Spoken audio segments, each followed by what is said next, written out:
Bienvenue sur Al Janoubia TV, bienvenue dans ce nouveau numéro de l'émission L'Entretien. Aujourd'hui, j'ai le plaisir d'accueillir le comédien Smaïn. Bonjour Smaïn, merci d'avoir accepté mon invitation. Très heureux. Je le suis encore plus. Parce que vous êtes un personnage que l'on voit maintenant depuis plusieurs années sur le petit écran et sur scène. Et vous avez toujours su et en même temps jouer la comédie, mais il y a une part de vous qui m'intéresse aussi. Alors, votre part de comédien m'intéresse beaucoup, mais la part du philosophe qui ne dit pas son nom, de l'intellectuel qui a une idée assez, une analyse profonde de la société, de ses transformations, que j'ai pu entendre parfois, eh bien, ne m'a pas laissé indifférent, loin de là. Et en ces temps troublés qui sont les nôtres aujourd'hui, je voulais aussi avoir votre avis. Alors, les problèmes sont nombreux. Ce qui nous intéresse ici à Al Janoubia, c'est particulièrement comment les résoudre. Et votre travail de terrain, depuis tant d'années, à votre façon, avec le talent qui est le vôtre, sert aussi cette cause. Il a servi cette cause pendant tant d'années. D'abord, quel bilan faites-vous aujourd'hui, Smaïn? Le bilan, c'est... Moi, je suis toujours dans un état de remise en question, sans cesse. Je n'aime pas les acquis. Alors, c'est vrai que mon histoire est l'histoire actuelle, elle est liée à mon passé. Alors moi, je ne fais que le répéter. Je suis un enfant de l'oubli. Je suis un enfant de Constantine. Je suis un orphelin de Constantine. Mais je vis toujours avec le sourire parce que j'ai eu une enfance très, très heureuse. Vraiment très, très, très heureuse. Alors moi, je me suis construit avec les outils que je me suis offert, que l'on m'a offert. Je me suis construit, bon an, mal an, avec beaucoup d'amour, je pense. J'ai eu la chance d'avoir des parents adoptifs, une famille d'accueil qui m'a donné beaucoup d'amour. Et ensuite, ça a été des belles rencontres. Et en même temps, je parle toujours de résilience. Je me suis construit aussi avec mes rêves. Alors aujourd'hui, ce que je suis un amalgame entre à la fois les déchirures, le rire, le sourire. Vous parliez de philosophie, oui, on va dire philosophie, mais surtout des interrogations. Et là où le bas blesse, c'est qu'on a toujours considéré que l'humoriste, le comique, le clown, il avait l'absence de réflexion. Alors que pas du tout. Ah oui, avec vous, c'est vraiment le... Oui, mais j'ai toujours eu une réflexion. Mais c'est-à-dire qu'en France, le pays que je connais bien, qui est mon pays, eh bien, on a toujours considéré que le rire était un art mineur. Le cinéma le prouve, le rire, les films comiques sont un art mineur. Alors que beaucoup d'intellectuels, il leur échappe cette idée qu'un humoriste, un clown, c'est justement celui qui est dans l'ultra-conscience et qui tente de noyer le poisson. Voilà. C'est l'intelligence même. Je ne sais pas si c'est l'intelligence, c'est l'échappatoire. Notamment, je pense à un grand comique qui vient de disparaître, qui était mon maître, qui était Jerry Lewis. D'ailleurs, il a été le maître pour beaucoup, puisque c'est lui qui m'a quand même donné envie de faire ce métier. Et pour quelle raison? C'est très simple. C'est que l'enfant que j'étais, avec les douleurs, c'est-à-dire cette interrogation sur mon identité, eh bien, elle se résume par une anecdote. Un jour, je vais au cinéma, je suis tout jeune, j'ai 12 ans, je rentre dans la salle, et puis je vois un adulte faire le clown, et je vois un adulte faire l'enfant. Et je suis rentré chez moi et j'ai dit à mon père, il s'appelait Amar, j'ai dit papa, je veux faire du cinéma. Il me dit quoi, tu veux faire du cinéma? Ouais, qu'est-ce que tu crois? Pourquoi? Parce que j'ai vu pour la première fois sur grand écran un adulte faire l'enfant et je me suis dit vivement que je sois un enfant. Ça signifie que déjà enfant, j'avais l'ultra-conscience de qui j'étais, c'est-à-dire suspendu dans mon identité, que j'étais un enfant égaré avec certainement beaucoup d'amour, mais que j'avais cette absence d'identité. Et j'ai trouvé les outils, et il a été pour moi un déclencheur. Voilà, pour ça que j'ai un hommage invétéré à l'égard de ce monsieur, parce qu'on parle de référent. Lui, c'était mon référent. Mais vous parlez aussi, Smaïn, vous dites des mots importants, là, vous dites identité, vous dites rêve, vous dites amour. Alors, Est-ce que les troubles qui sont ceux que connaît tout un pan de la jeunesse aujourd'hui sont le résultat justement de plus de rêves, plus d'amour, plus de quête Peut-être, oui. ou mauvaise quête identitaire? Oui.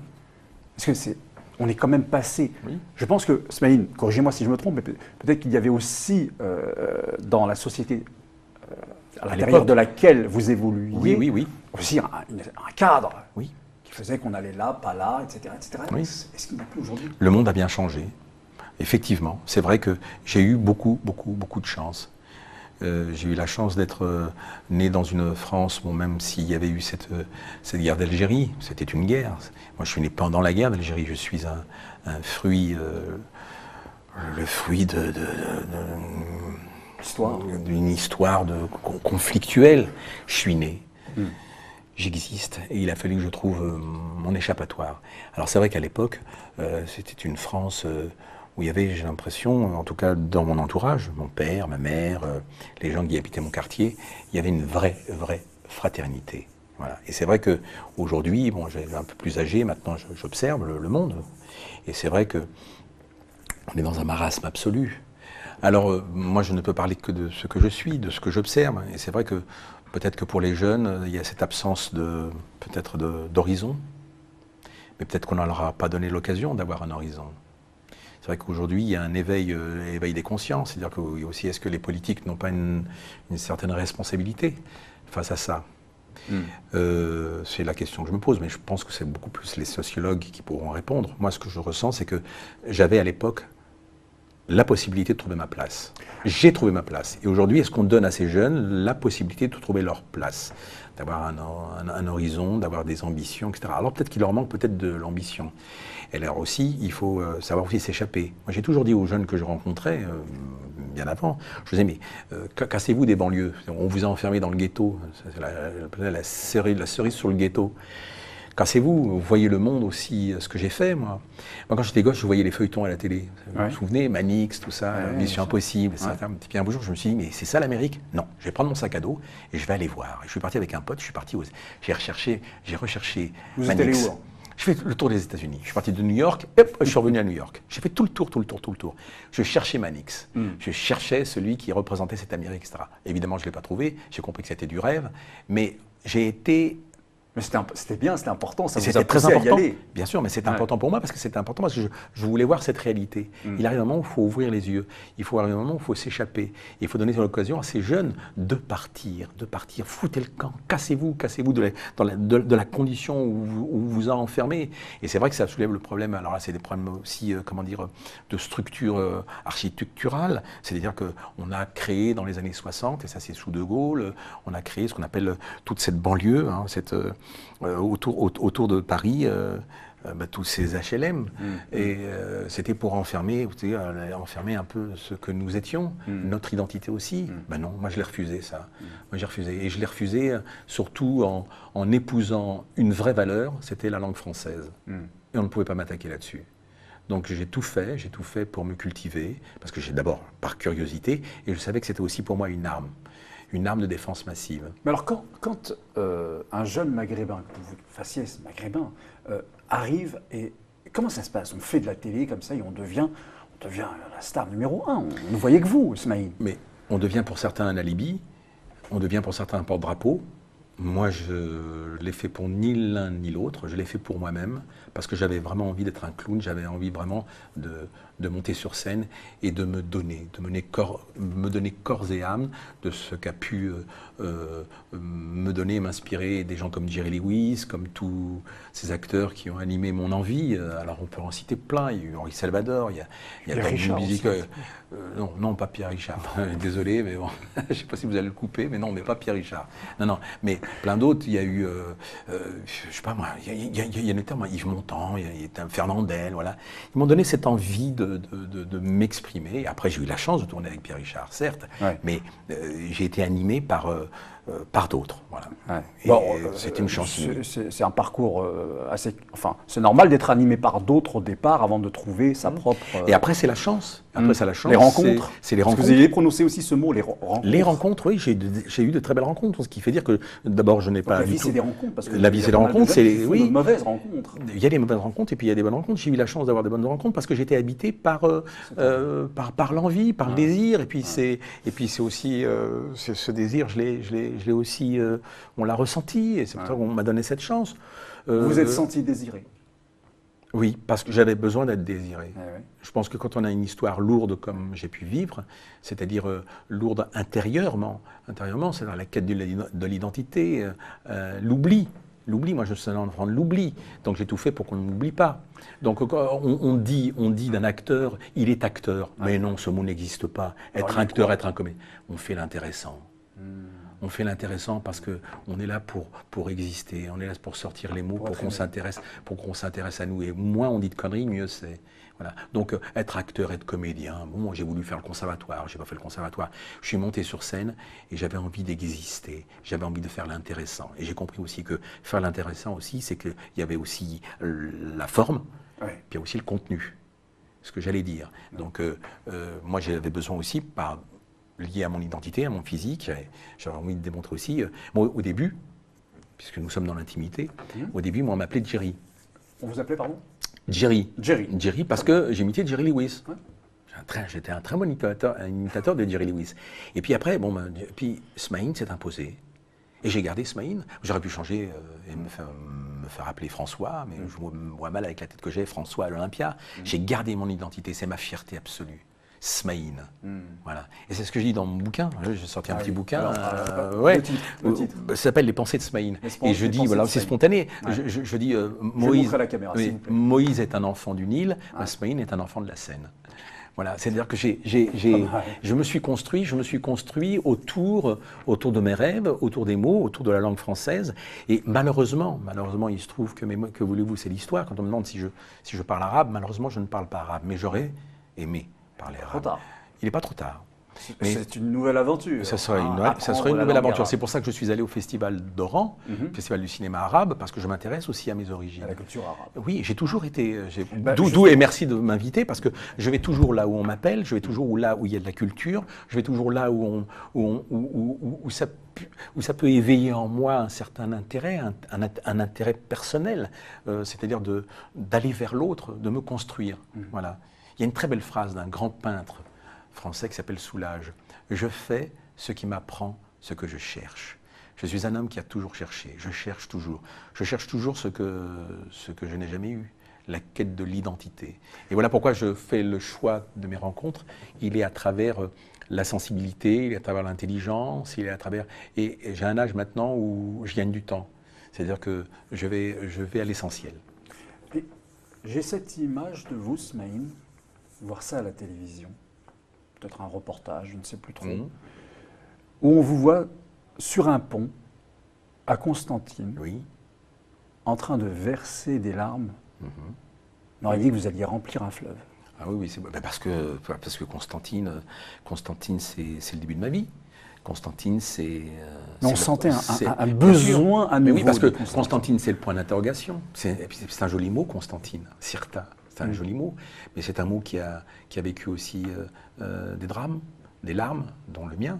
Donc à chaque fois que je vais à Constantine, je suis appuyé, complètement empli de la quête.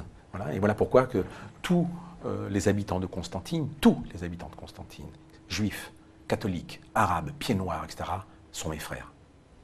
Parce que je retrouve à travers eux une réponse, en me disant, peut-être que c'est mon frère, peut-être qu'elle c'est ma sœur, je suis peut-être juif, je suis peut-être catholique, je suis peut-être musulman. C'est génial de ne pas savoir. Ça fait mal à l'intérieur le soir quand je m'endors. Mais dans la vie de tous les jours, c'est génial de ne pas savoir. Je ne sais pas qui je suis, donc je peux prétendre tout.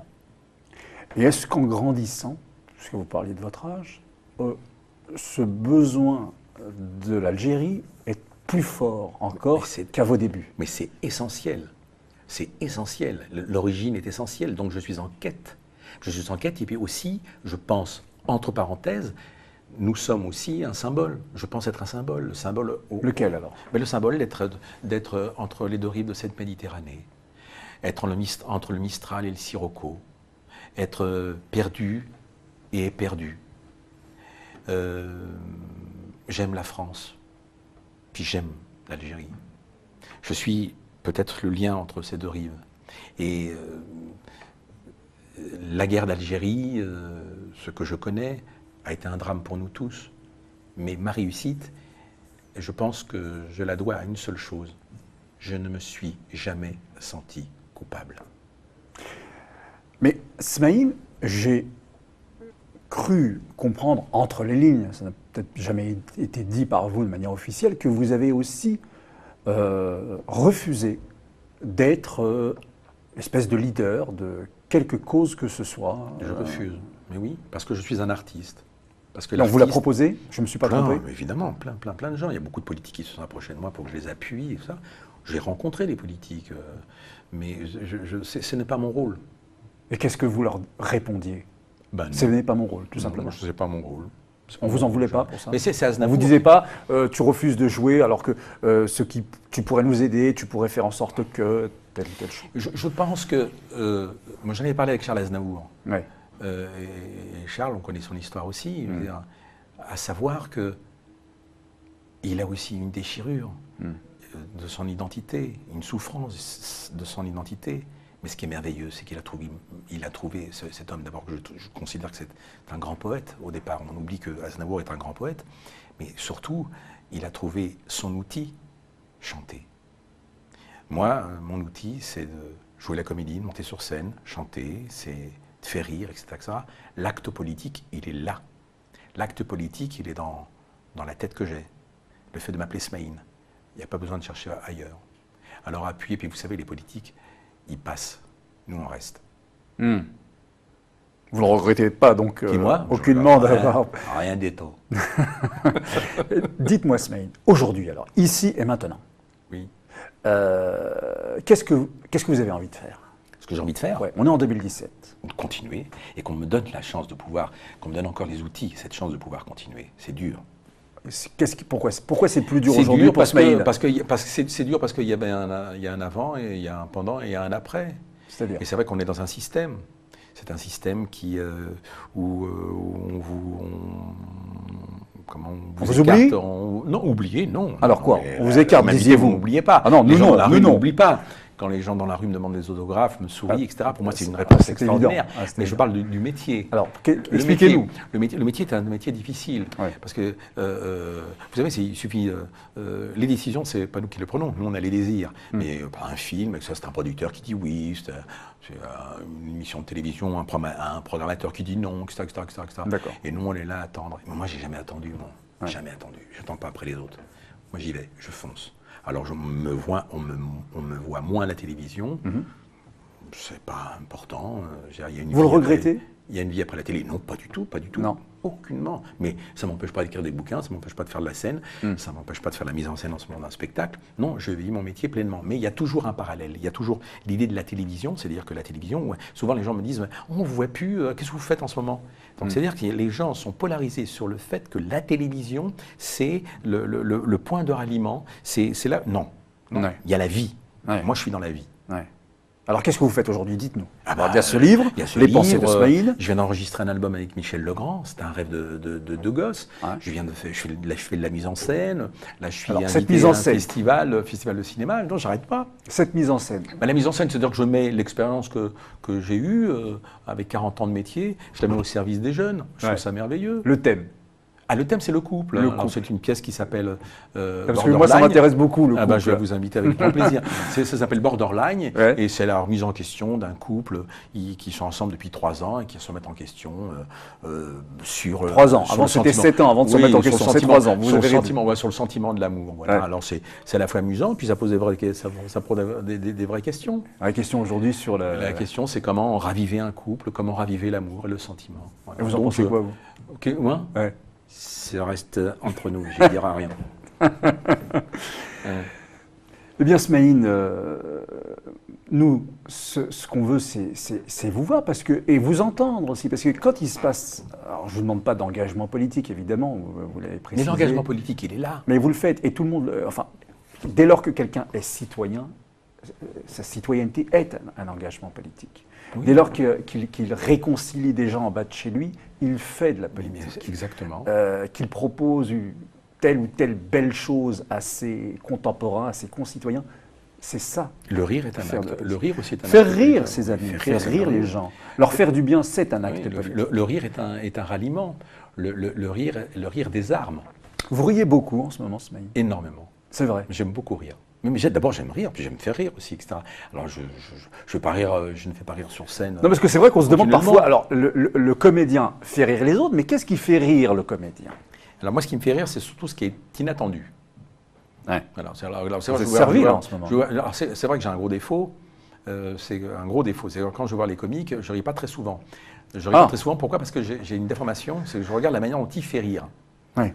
Voilà. Ah oui, alors, ouais. il y en a très vous ne pouvez pas vous empêcher de faire voilà, je suis dans l'analyse. Donc, ouais. il y en a très peu qui me surprennent. Ouais, ouais. Il faut dire la vérité, il y en a très peu qui me surprennent. J'ai eu un gros problème avec Jamel, d'ailleurs. Jamel Debbouze. Oui, parce que je suis allé le voir sur scène et j'ai pas ri. Et il a vu que j'ai pas ri. Je crois qu'il m'en a énormément voulu, je crois qu'il m'en veut encore. Bon. Mais j'ai pas ri parce que, non pas que c'était pas drôle, mais je regardais et j'observais la manière, la technique et sa technique. C'est l'œil du pro. Mais c'est mon défaut. Ça, c'est mon principal défaut. Mais alors, dans le rire, j'aime... Pour être habitué à voir les gens, les comiques en gros, j'aime ce qui est inattendu. Mais alors, quand vous dites ce qui est inattendu, comprenons-nous bien.